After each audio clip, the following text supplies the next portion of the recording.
Due to poor tuning, the actuator can generate noise during motion.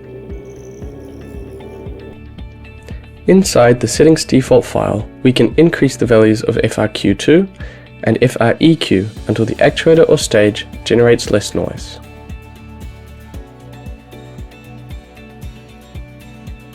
Save these changes. Test the improved performance by correctly loading the settings.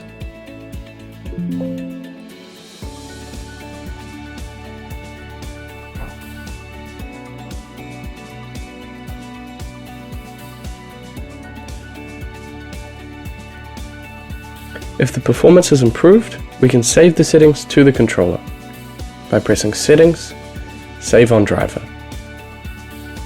Once we change the parameters, we can see that the performance has improved.